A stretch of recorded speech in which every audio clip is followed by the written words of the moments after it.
Welcome to the motherfucking relay. We're covering today's top boxing news. Okay, we'll start with this. A surprising bit of intel that came across the Ring IQ news desk. It appears that America's own unbeaten up-and-comer Tiara Brown will be returning to action early next year. And not against Sky Nicholson, who all of us are expecting her to face, as she is Sky Nicholson's mandatory challenger. Before it comes to that, she will be returning to action in Philadelphia as part of a KO Hen Promotions show, where she will be facing an opponent that has yet to be announced. Now, this fight doesn't necessarily mean that she's not going to fight Sky. She can still fight her, it just won't be next. What this could be is a quick run out en route to the Sky Nicholson fight to keep the tools sharp, or it could mean that Sky has found someone else to fight. At least momentarily, but even with that, it would not absolve her of having to face Tiara at some point, because Tiara is her mandatory challenger, sporting an unblemished record of 17 wins with no losses, no draws, 11 knockouts, having debuted as a professional in 2016 and flying largely under the radar for most of those years. She came into the public eye by calling Sky Nicholson out. This is before Sky Nicholson even became a champion. This is when Sky was just 1 to 2 years out of the amateurs into the pros with a handful of pro fights. Giving Sky a taste of her own medicine, that Sky came into the public eye by calling out Amanda Serrano, and Tiara Brown came into the public eye by calling out Sky. Their fight being for a world title now, that's just a bonus, because she wanted to fight Sky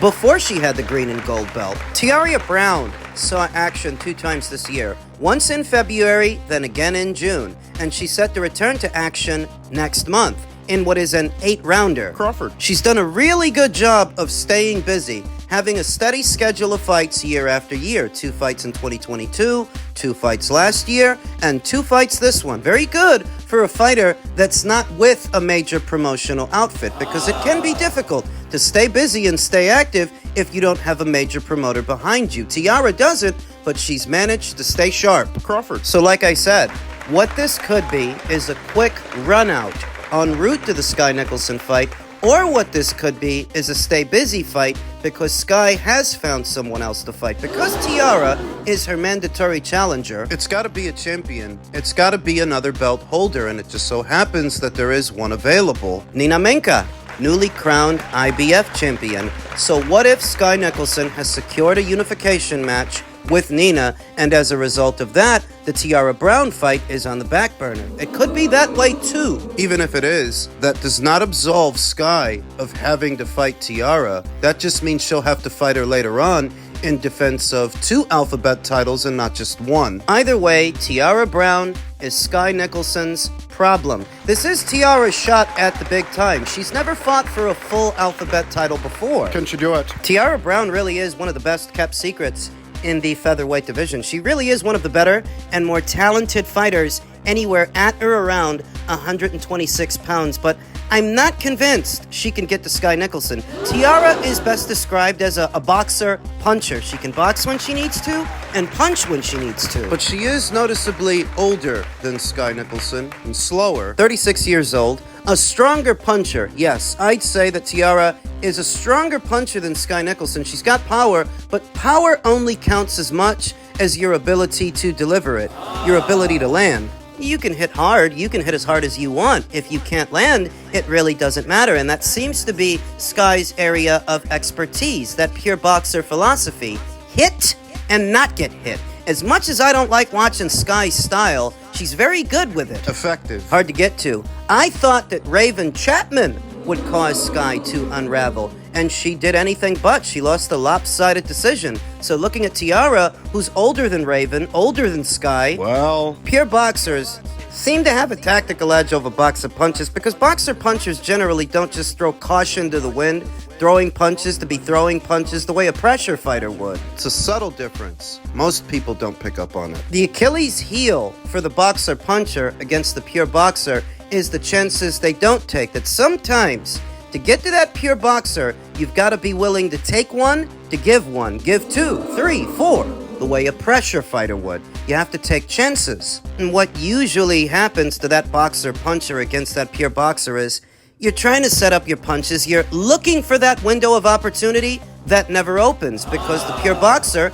won't give you that opportunity. They won't stand in one spot. They won't engage, won't take chances themselves, so there's nothing to counter. Before you know it, the fight is over, and the pure boxer will have won a ho-hum decision. That's how that usually goes. Sky, seemingly, has the tactical edge going into the Tiara Brown fight whenever that fight goes down. But it doesn't appear to be Tiara's next fight. Her next fight is in January against an opponent that is yet to be announced, and we'll talk more about it as the fight date approaches.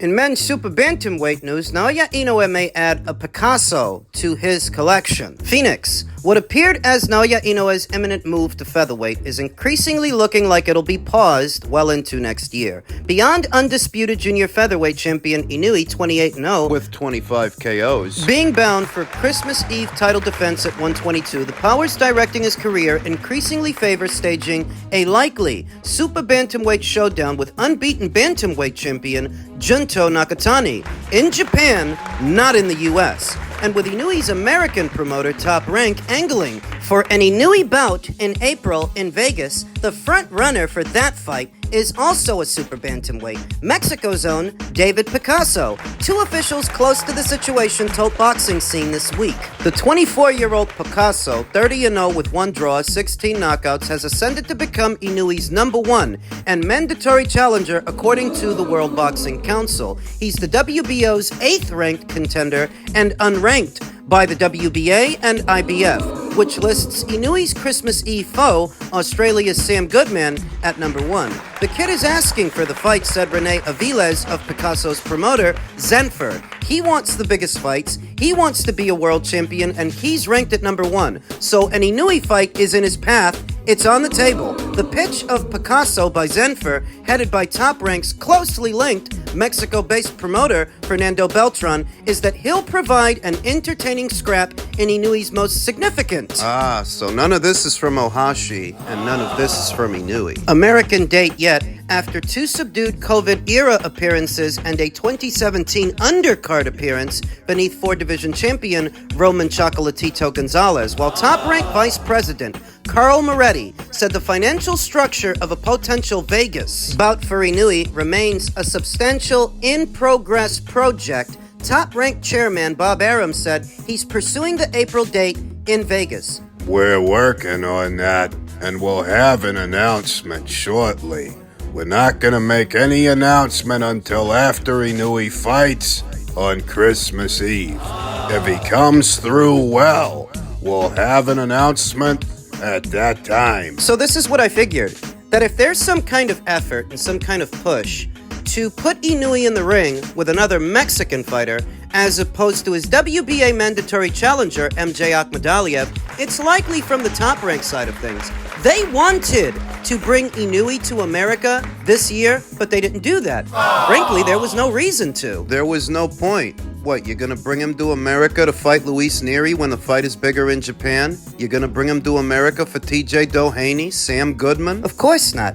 Every single one of those fights is bigger in Japan because there's nobody in America creating waves in America like Inoue's creating them in Japan. So you don't just bring him over here for the sake of bringing him over here. That would be a waste. Enter this Pablo Picasso kid, unbeaten in 31 professional bouts, and God bless him, but come on. Come on. What are you going to tell me? That he deserves an Inoue fight more than MJ Akhmadaliev? That he's more relevant in the super bantamweight division than a former unified champion in MJ Akhmadaliev, who is also Inoue's mandatory challenger, and he was mandatory before Pablo Picasso. Come on. What, that Inoue should have to satisfy 2 mandatories for the WBC before he satisfies 1 for the WBA? Come on. 4-division champion Inoue, nicknamed the Monster, has dominated the sport and is considered one of the top pound-for-pound fighters, along with 2-time undisputed unbeaten champions heavyweight Alexander Usyk and junior middleweight Terence Crawford. Picasso's representative, Aviles, expressed patience with the process. It's a plan. Nothing is settled yet. If we can get a deal done, we'll be very happy. We know they have options, he said. Picasso has fought 4 times this year and is scheduled for a 5th bout December 14th in Tijuana, fighting Isaac Saki on the undercard of super middleweight Jaime Munguia's next event. Munguia also headlined the January 27th Phoenix card, in which Picasso won a unanimous decision over Eric Ruiz, and on the May 4th Canelo vs. Munguia card in Vegas, Picasso defeated Damian Vasquez by 5th round TKO. Picasso is a fighter that immediately impressed his handlers as a 17-year-old pro, fighting through a cracked rib to win a fight. He's tough, he has balls, Avila said. He's not a big puncher, but he has very good punching volume and he can move, with a very high boxing IQ. Very smart fighter, Avila said. So far, he's passed all the tests. He feels he's ready. Inoue will determine that, of course, and what I see here, and what this is really all about, is having a reason, an excuse really, to not only bring Inoue to America, but to keep Zen for Promotions in the picture. Top Rank in the picture, because outside of being his US broadcast partner, their role in his career is actually quite minimal. And all the major decisions are made by Inoue himself and his longtime promoter, Mr. Ohashi. They're the ones in control, and their movements are not based on a US schedule or a US promoter or what a US audience wants. It's not based on any of that. They're trying to find a reason to bring Inoue to America, and I'm sorry to say that Pablo Picasso is not reason enough, nor should he get a shot at any of Inoue's belts before MJ Akhmadaliev. Bitch. You want to build up this Pablo Picasso kid? Put him in there with Marlon Tapales.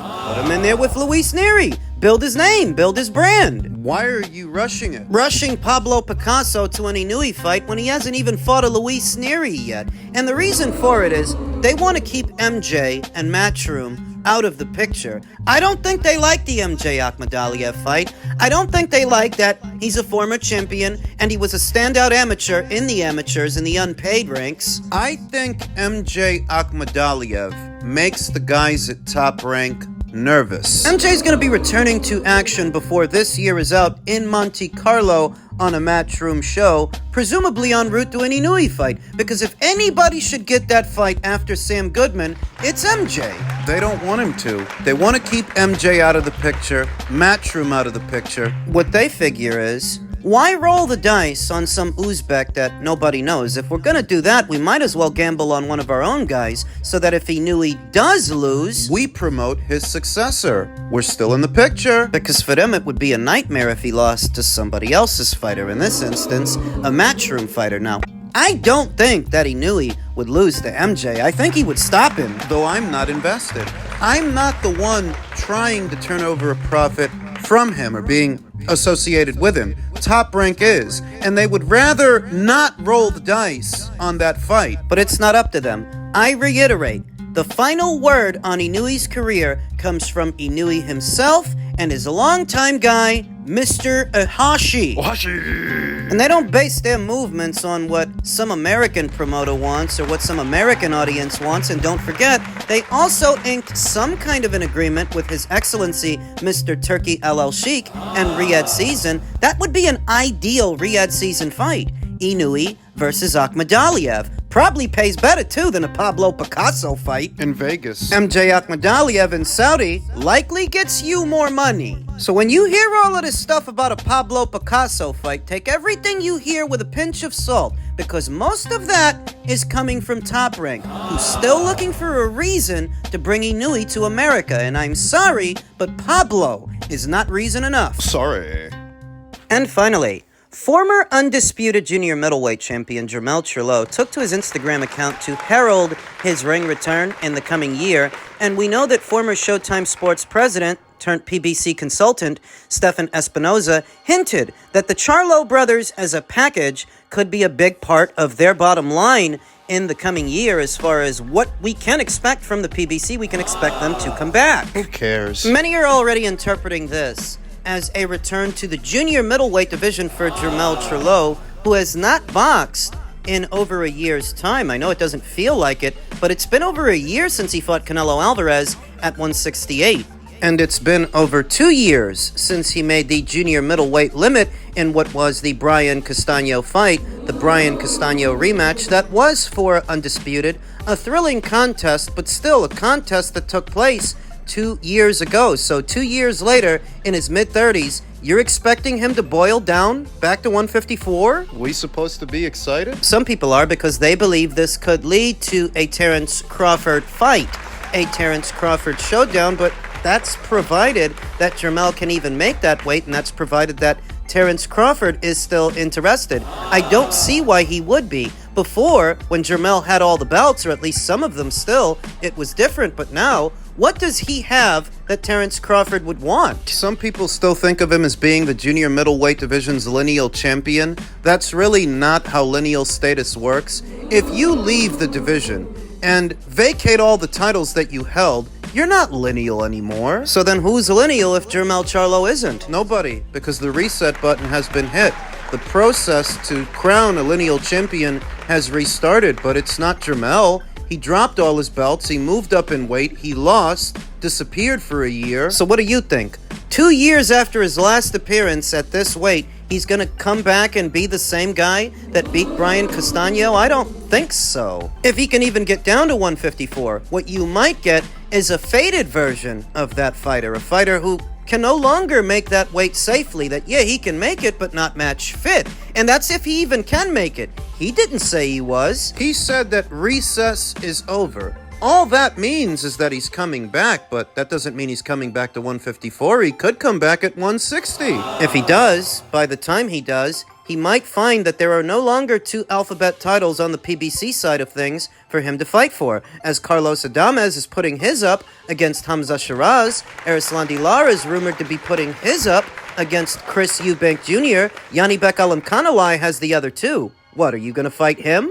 After that piss-poor showing against Canelo on the biggest stage that he's ever fought on, and all the ambition that he didn't show, why would I be excited that he's coming back? It was pitiful. Talked all that goddamn shit for all those years about you're gonna do this to Canelo and you're gonna do that, just for you to spend 36 minutes trying to survive him. The era of the empty promises and the full of shit American fighter is coming to an end. You gotta back up what you say, and Jermell didn't. So he's coming back, but who really cares? Not me. And if he is coming back to the junior middleweight division, he may find that it's a deeper and more dangerous division than it was when he left. Because it's not just Terence Crawford there. It's Israel Madrimov. It's Sergey Bohachuk, Virgil Ortiz, Charles Conwell, Bakram Murtazalia. Do you want to do the dance with Bakram? Because a long time ago, he was your mandatory challenger. Now he's a champion himself. Do you want to do the dance with him? Try to win your old belt back? We'll see what Jermell does.